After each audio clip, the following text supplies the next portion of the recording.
Hello everyone, मी आहे धनश्री. तुमचे माझ्या चॅनेलमध्ये स्वागत आहे. आज आपण बनवणार आहोत ख्रिसमस स्पेशल प्लम केक. अतिशय सॉफ्ट आणि टेस्टी असा. चला तर कसा बनवायचा ते पाहूया. तर प्रथम आपल्याला कॅरमल सॉस बनवायचा आहे. त्यासाठी मी ते कढई ठेवली आहे. आता यामध्ये आपण पाव कप साखर घालूया. वजनाच्या हिशोबाने 160 ml साखर आहे. आता हे व्यवस्थित हलवत राहायचंय आणि मेल्ट करून घ्यायची आहे पूर्णपणे.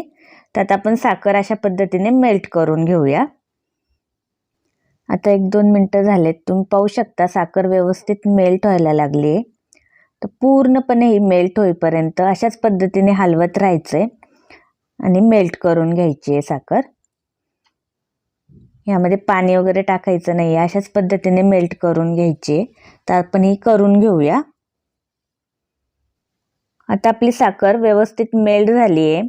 छानपैकी ब्राऊन कलर आहे आलाय.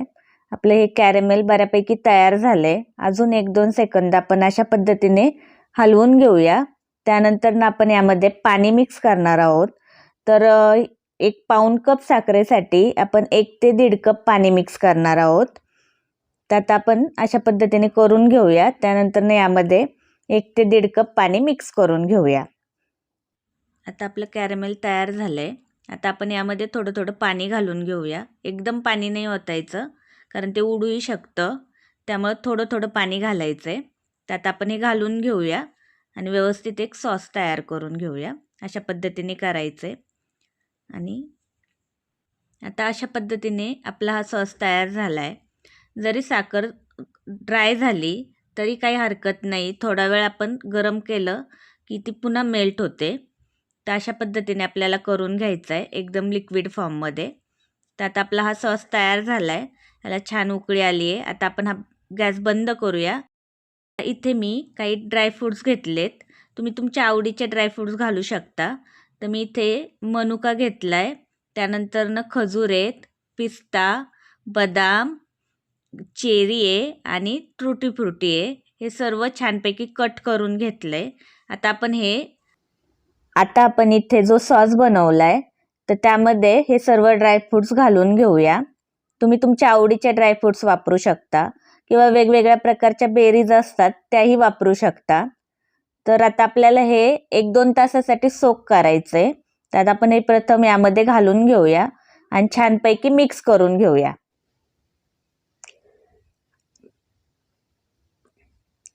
आता हे सर्व ड्रायफ्रुट्स यामध्ये घालून झालेत. आता आपण हे छानपैकी हलवून घेऊया, जेणेकरून ते व्यवस्थित त्यामध्ये मिक्स होतील. आता हा जो कॅरेमल सॉस बनवलाय तो छानपैकी ऑब्झर्व केला पाहिजे ड्रायफ्रुट्सने. तर त्यासाठी आपण हे अशा पद्धतीने हलवून 1 ते 2 तासासाठी याला झाकून ठेवून देणार आहोत. जास्तीत जास्त वेळ त्याला आपण आहे असंच ठेवणार आहोत. किंवा तुम्हाला जर हवं असलेस तुम्ही गॅसवरती 5-1 मिनिटं याला शिजवून घेऊ शकता, जेणेकरून ड्रायफ्रूट छानपैकी सॉफ्ट होतील. पण तो आता आपण झाकण ठेवून ह्याला 2 ते 3 तासासाठी ठेवून देऊया. आता मी इथे एक टीन घेतलाय. त्यामध्ये बटर पेपर घालून तेलाचं कोटिंग करून घेतलंय. तर यामध्ये आपण केक बेक करणार आहोत. तसेच मी इथे कढईमध्ये मीठ घालून त्यामध्ये एक स्टँड ठेवून घेतलंय. तर यामध्ये आपल्याला केक बेक करायचा आहे. त्यात आपण कढई फ्री हीट करायला ठेवून देऊया, जोपर्यंत आपलं केकचं बॅटर तयार होतंय. त्यात आपण झाकून कढई फ्री हीट करायला ठेवून देऊया. आता मी इथे एक बाउल घेतलाय. तर यामध्ये आपण प्रथम हे अर्धा कप दूध आहे ते घालून घेऊया. आता यामध्ये आपल्याला 1 ते 1.5 चमचा दही घालायचंय आणि ह्याला एक व्यवस्थित मिक्स करून घेऊया, जेणेकरून आपलं बटर मिल्क तयार होईल. तुम्ही दह्याच्या ऐवजी लिंबाचाही वापर करू शकता किंवा व्हिनेगरचाही वापर करू शकता. त्यात आपण हे मिक्स करून घेऊया.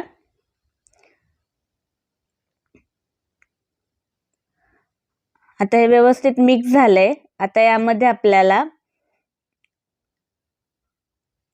2 चमचे तेल घालायचंय. त्यात आपण 2 चमचे तेल घालून घेऊया. आता मी ते 2 चमचे तेल घालतेय आणि पुन्हा व्यवस्थित मिक्स करून घेऊया. आता आपलं वेट इन्ग्रेडियंट्स तयार झालंय, तुम्ही पाहू शकता. आता यावरती मी एक चाळण ठेवणार आहे आणि यामध्ये आपण आपले ड्राय इन्ग्रेडियंट्स घालून घेऊया, जेणेकरून ते व्यवस्थित चाळलेही जातील. आता मी ते 1 कप मैदा घालून घेतलाय. आता आपण इथे अर्धा टेबलस्पून बेकिंग पावडर घालूया आणि पाव टेबलस्पून बेकिंग सोडा घालते मी. आता हे यामध्ये दालचिनीची पावडर आहे, दालचिनी आणि विलायचीची पावडर आहे मिक्स, ती घालून घेऊया. ही 1 छोटा चमचा दालचिनी आणि थोडीशी विलायचीची पावडर आहे. त्यानंतर आपण कोको पावडर घालणार आहोत 2 चमचे. आता हे व्यवस्थित सर्व घालून झालंय. आता हे मिक्स करून अशा पद्धतीने चाळणीने चाळून घेऊया. आता मी हे करून घेते. आता आपलं हे चाळून झाले, तुम्ही पाहू शकता. आता हे अशा पद्धतीने स्पूनच्या साहाय्याने आपण मिक्स करून घेऊया. आता हे व्यवस्थित एकजीव करून घ्यायचंय छानपैकी. व्यवस्थित आपले हे ड्राय इन्ग्रेडियंट्स वेट इन्ग्रेडियंट्स मध्ये मिक्स झाले पाहिजेत, त्यासाठी व्यवस्थित हलवून घेऊया. अशा पद्धतीने करायचंय, तुम्ही पाहू शकता. आता मी हे करून घेते. आता यामध्ये आपल्याला 1 छोटा चमचा व्हॅनिला एसेन्स घालायचा आहे. आता मी व्हॅनिला एसेन्स घालून घेतलाय. आता पुन्हा आपण हे व्यवस्थित मिक्स करून घेऊया.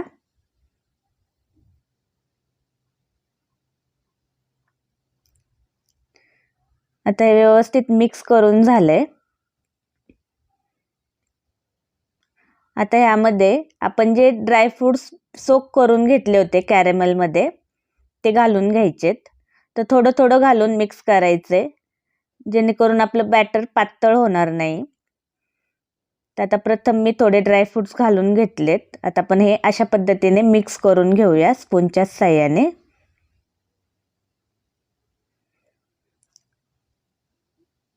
अशा पद्धतीने हलवून घ्यायचे. आता हे मिक्स करून झाले. आता उरलेले ड्राय फ्रूट्स आपण घालून घेऊया अशा पद्धतीने.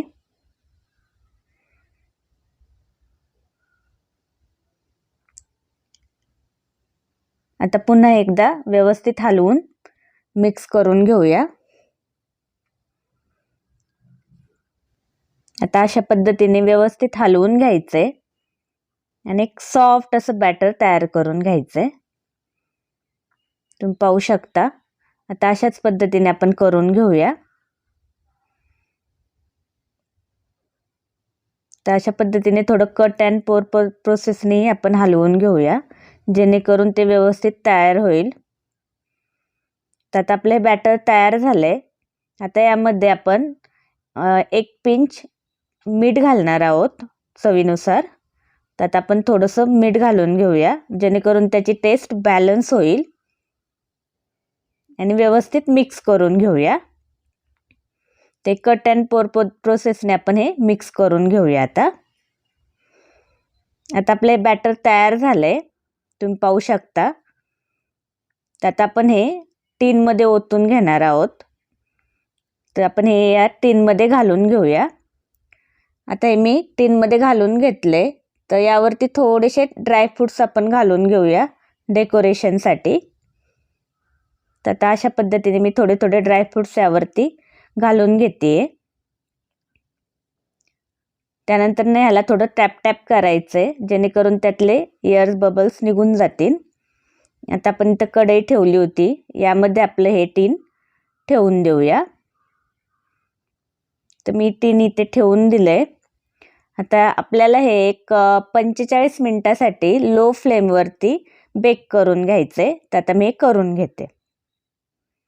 आता एक 50 मिनिटं झालेत. टायमिंग कमी जास्त लागू शकतो. आता आपण यामध्ये टूथपिक घालून चेक करूया. तर मधोमध टूथपिक घालून चेक करूया. तर आपली टूथपिक क्लीन आली आहे, तुम्ही पाहू शकता. म्हणजे आपला केक तयार झाला आहे. आता आपण हा काढून घेऊया आणि थंड करून घेऊया. आता हा केक थंड झाला आहे व्यवस्थित. आता साईडने आपण थोडंसं सुरीच्या साह्याने त्याला सैल करून घेऊया अशा पद्धतीने, आणि केक डिमोल्ड करून घेऊया. अशा पद्धतीने आपला हा केक तयार झालाय. तुम्ही पाहू शकता किती छान आणि सॉफ्ट असा केक तयार झालाय.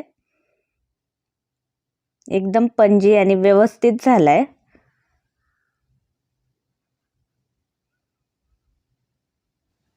आता मी तुम्हाला एक कट करून दाखवते, जेणेकरून तुम्हाला लक्षात येईल आतमधनही कसा झालाय तो. हा टेस्टलाही खूप छान लागतो, त्यामुळे तुम्ही घरी नक्की ट्राय करून पहा. तर तुम्ही पाहू शकता किती छान आणि सॉफ्ट असा केक तयार झालाय आपला. तर तुम्हाला ही केकची रेसिपी आवडल्यास व्हिडिओला लाईक करा, चॅनेलला सबस्क्राईब करा, बेल आयकॉनचे बटन दाबा, जेणेकरून माझ्या चॅनेलचे नोटिफिकेशन तुम्हाला मिळत राहील. Thank you.